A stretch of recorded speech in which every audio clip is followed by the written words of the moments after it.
लाहौर रावी किनारे में इस वक्त मौजूद हूँ, जहाँ इस रावी के पुल के नीचे एक माँ की ममता और एक बाप की शफकत अपने 8 बच्चों के मुंतजिर है। ये बेघर हैं, इनकी छत ये पुल है और इनके आंसू इसी रावी में खो जाते हैं। वो टाइम निकल गया हुआ है जो माँ बाप को संभाल लेते थे। बुरे जब दिन आए होते हैं ना, तो अपने भी साथ छोड़ जाते हैं।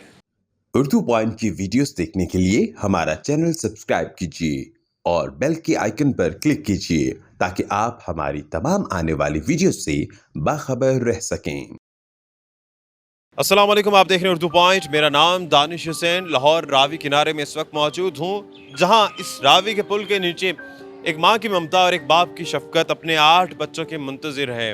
ये बेघर हैं, इनकी छत ये पुल है और इनके आंसू इसी रावी में खो जाते हैं। इनकी ये नौबत यहाँ तक क्यों आई, आइए इन बूढ़े माँ बाप से इनकी कहानी जानते हैं।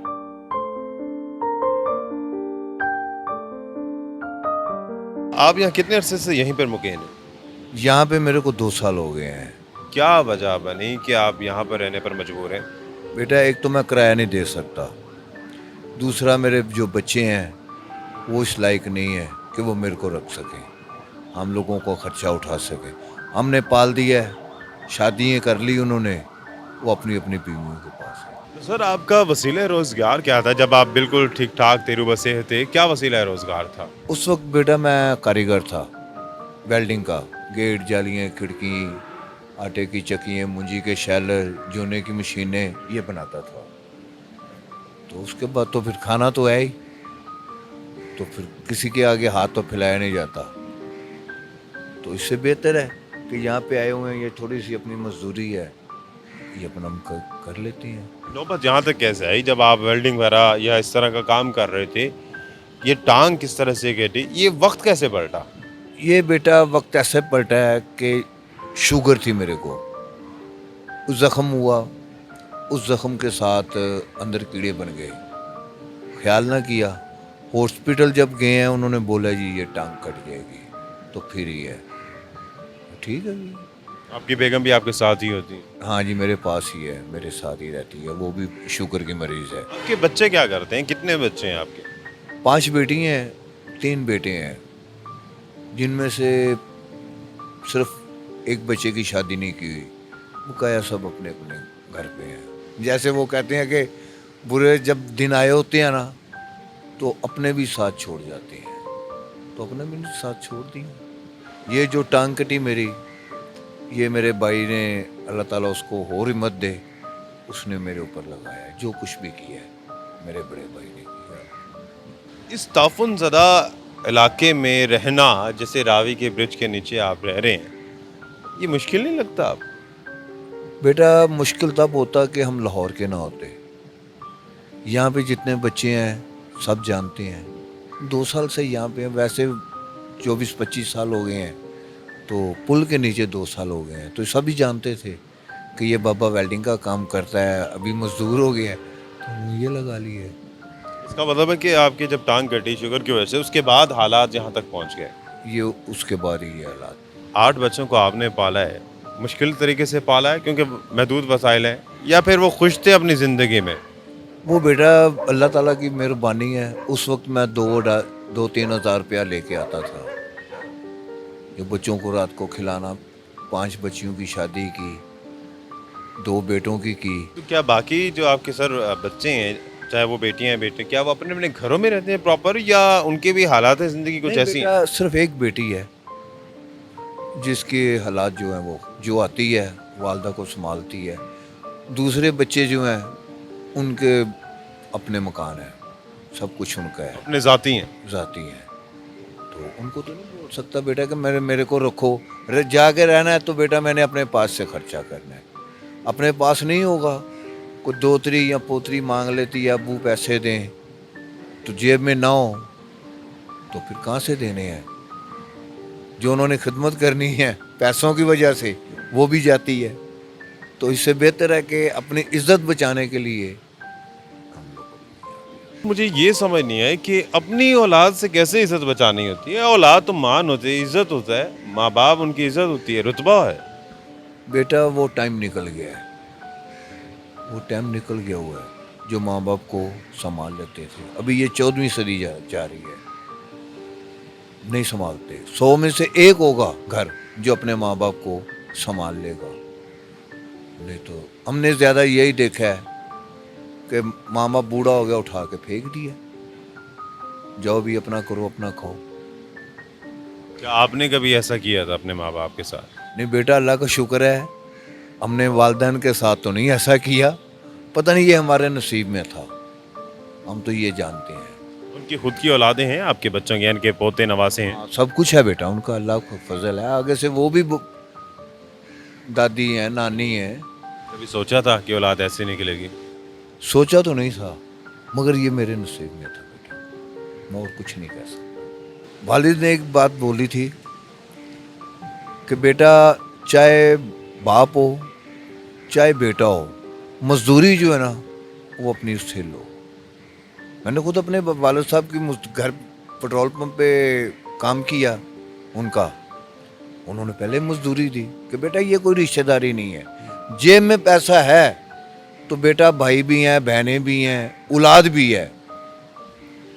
नहीं जेब में पैसा तो सास सिर्फ देगी तो बीवी देगी, और कोई नहीं देगा। हमने यही, वो हमारे सामने आ गए। याद आते हैं बच्चे? नहीं बेटा, मुझे अब याद नहीं आते। 2 साल हो गए हैं बैठे हुए, नहीं आते। 2 साल में 1 मरतबा या 2 मरतबा आए हैं। फिर मैंने क्या याद रखना, मेरे लिए ये बच्चे जो इधर मेरे पास आते हैं यही बच्चे हैं मेरे लिए, कि जो भी इनको काम बोलना है इन्होंने मेरा कर देना है। तो फिर मैंने अपनी औलाद को क्या करना है। आपने कोई अपनी जमा पूंजी नहीं रखी थी ऐसे बुरे वक्त के लिए? क्योंकि जाहिर एक होता है जब इंसान कमाता है तो कुछ हिस्सा रखता है अपने बुढ़ापे के लिए। बेटा 5 बच्ची हैं जिनकी शादी की है, सबको जहेज दिया? सब कुछ दिया अल्लाह की मेहरबानी से। यानी सारी जमा पूंजी आपने वो 5 बच्चियों की शादी पे लगाई? साहब बेटा वो हिसाब हुआ है कि इंडिया की पिक्चर आई है अमिताभ बच्चन की जी, जब वालिद रिटायर हो जाता है उसके पास कुछ नहीं होता, एक बहू बोलती है जी मैं ले जाती हूँ, बाप को तुम ले जाओ। तो सारी जिंदगी उन लोगों ने आपको पाला है, तो उनके साथ ऐसे करें तो फिर नहीं होता। अभी 60-65 साल हो गए हम लोगों को, हम अलहदा कैसे रह सकते हैं कि रह सकते हैं। वो मेरे साथ है, मैं उसके साथ। तो आप दोनों ने ये तहैया किया है कि जिस भी हालात में रहेंगे इकट्ठे रहेंगे इकट्ठे। औलाद के बारे में अब क्या ख्याल रखते हैं? याद तो वो नहीं करते, माँ बाप तो फिर भी याद कर लेते हैं। कभी ऐसा हो कि आए और आके उनकी गलती का एहसास हो तो क्या माफ़ कर देंगे आप? बेटा अपना तो दिल नहीं मानता, अपना दिल नहीं मानता उनके बहुत पास। हो गया। बहुत हो गया इतना। सारी ज़िंदगी पूंजी जो है मैं उन लोगों को खिला दूं, जब मरना है तो कल को मेरे को ये ना बोले कि हमने बाप को कफन डाला है या माँ को कफन डाला है। इसलिए बेटा हम लोगों को दिल भर गया उन लोगों से।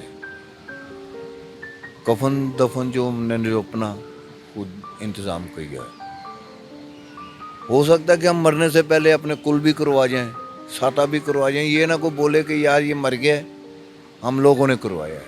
तो ये औलाद जो है ये कह देने वाली है, बोल देगी ये हमने ख़त्म दिलाया, बाप मरा, मैंने किया, मैं ये क्यों करूँ।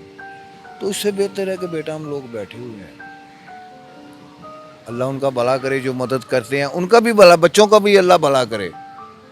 हम उनको फिर भी दुआ देंगे उन्हें? हमने यही करना है, और क्या करना है। बद्दुआ तो दे नहीं सकते। तो यहाँ पे मेरी बैठ के चोरी हुई है, मुझे अल्लाह का शुक्र है, फिर हंसते हैं यार अल्लाह मालिक है। बच्चों को कोई पैगाम, कोई जुमला उनके लिए? बेटा उनके लिए तो यही है कि जैसी करेंगे वैसे ही भर लेंगे। आज हमारे साथ की है, अल्लाह ना करे कल को उनके साथ ना हो। तो बेहतर है कि अपने बच्चों को संभाल के रखें, जो भी है मुसलमान भाई अपने बच्चों को अपने कंट्रोल में रखें। अपने लिए पूंजी जो है ना वो रखनी चाहिए, चाहे 1 रुपया। मेरे को नसीहत हुई है बेटा, मेरे को ये सबसे बड़ी नसीहत हुई है कि जिधर इनको 5 देने हैं इनको रुपया दो, लो भी इस रुपये में तुम लोगों ने सारी दे। बस हमारी कुछ गलतियाँ जो मेरे आगे आए बच्चों के लिए, कि जो भी आया बच्चों को रात को खिला दिया, खाओ यार कोई बात नहीं, अल्लाह मालिक है, सुबह होगी अल्लाह ताला फिर देगा। हम लोगों ने टीका मंगवाना होता है उसका, शुगर का, पैम्पर मंगवाने होते हैं, 6,000 रुपये महीने के तो पैम्पर हैं बेटा। अल्लाह ताला यहाँ से देता है, कुछ 12 दोस्तों ने मदद की है तो मेरा गुजारा चल रहा है। यहाँ पर क्या क्या कर रहे हैं आप वसीले रोजगार के लिए? क्या क्या चीज़ें आपके पास? ये बेटा चाय का है, ये बच्चों का लगाया हुआ है जंप, ये इधर पींगे लगाई हुई हैं, कुछ अल्लाह ताला इधर से दे देता है, कुछ उधर से दे देता है। पुल के नीचे एक ऐसी जगह पर बैठे हुए हैं, वहाँ चाय का स्टॉल भी आपने लगाया हुआ, झूले लगाए हुए हैं, क्या यहाँ से रोजगार हो जाता है आपको?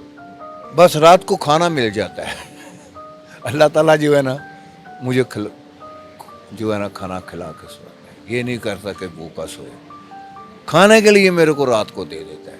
जब आप बाबा जी 8 बच्चों को पाल रहे थे, रात को कुछ ना कुछ खाने के लिए ले जाते थे, कंधों पे भी बिठाया होगा, उस वक्त क्या ये सोचा था कि आप ऐसे बैठे होंगे? नहीं बेटा, उस वक्त नहीं सोचा, मुझे पता था कि मेरे बेटे जो हैं वो मेरे साथ चलेंगे, मगर ये नहीं पता था कि मेरे साथ ये होना है, उसके बाद मैंने अपना अलहदा ही होना है, ये ज़हन में नहीं था।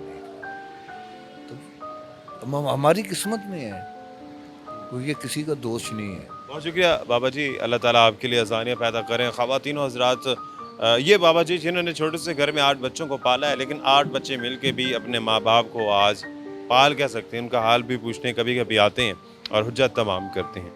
इसी के साथ ही अपने मेज़बान दानिश हुसैन को इजाज़त दीजिए, एक नई वीडियो के साथ वापस आएंगे।